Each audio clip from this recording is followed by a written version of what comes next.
Earlier you mentioned also having an IRC bridge. So is that side that active, and how do you go about handling the moderation across I guess they're effectively two distinct communities just connected via a bridge.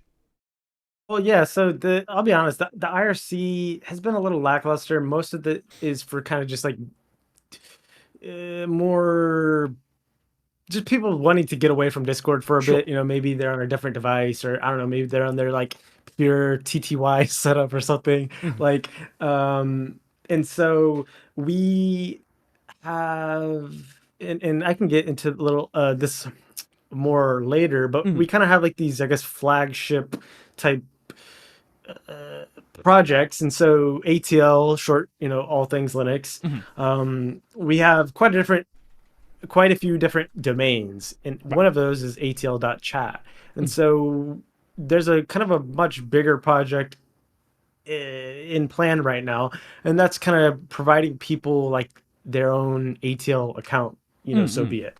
And so from that, they'll be able to create um, accounts in the IRC, XMPP, Mhm. possibly Matrix. What else is I see a there? mention of Mastodon down the bottom here. Yeah, Mastodon. Some different things. Basically, all sorts of different networks, and then those will all bridge back. We use some custom stuff, also something called a Matter Bridge, Mhm. which is like a bridging protocol. It's in Go. Our IRC platform is called uses Ergo, which is kind of like an IRCD implementation, Mhm. and then we've actually modified it a little bit to handle. So one thing about our server, and some people don't like it at first, but we have to, is we have a slow mode in our general chat Mhm. typically, because without it, like, it's just unbearable. Like Right. Right. some days, like especially in the heat of the moment, we sometimes have to put it up to 7, 10 seconds even, because it's still just chat's just flying.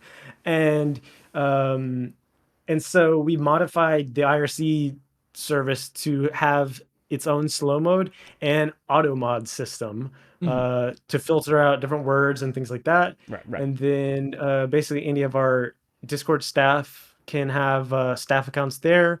They're all trained to, I think right now you have to make a ticket to get an IRC account, but they all are trained to set them up, and then anyone that wants to use it can use it, and Mhm. then yeah, it just bridges through. But once the account sort of system, think of it as almost like a LADP, kind of like identity provider, I guess. And so Mhm. then Mhm. people will Mhm. be able to set their own like profile pictures and stuff. And so the bridge, basically, it's through webhooks. The bridge webhook will have their name and their profile picture and stuff like that.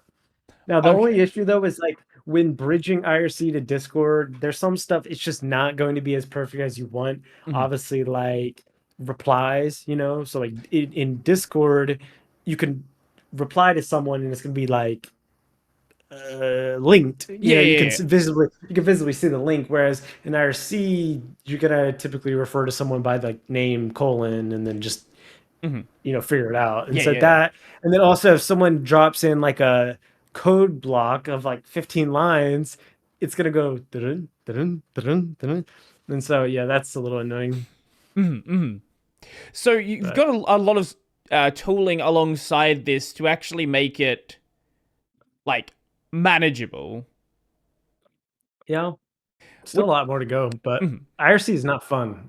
I'll just say that. Okay. Yeah. Do you want to comment more on that? Yeah, it's just, I mean, it's a very Simple, old. archaic, it's a very Yeah. archaic system. I spent a lot of time going, evaluating options, Unreal, IRC, IRCD, Ergo.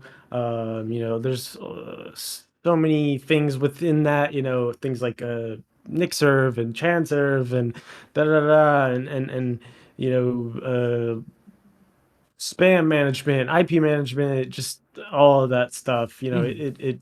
It gets a lot. Right. And if you think that's hard, though, wait till you get into XMPP. Oh, I've Yeah. I know a bit about Matrix, but XMPP I've not at all touched. Yeah, XMPP is a beast. It's a lot. Uh-huh.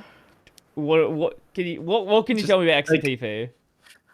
like it follows a ton of different standards, like PEP standards, basically. Mhm, And so there's all these different modular type aspects to it and features that mhm, people implemented, you know, whether it be like the ability to have read receipts or the ability to have push notifications, the ability to have, you know, all these little pieces of what creates a typical chatting interface.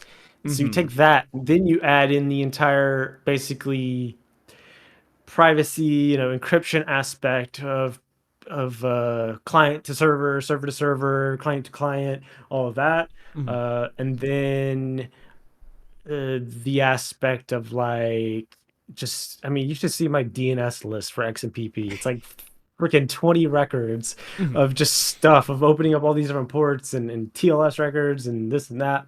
And so that, and then depending on what XMPP platform you're using, mhm. um, one that I particularly like, Prosody, it uses Lua, and I think it's, is it PHP based or no? I think it's just Lua based. Mhm. That as well. There's a ton to it. There's just like, you know, all these different configurations and da da da da. Da, and it's just a lot. It's, I mean, I spent probably a week reading documentation, like just like every day, just reading documentation until I can wrap my head around it. Mhm, mhm, mhm.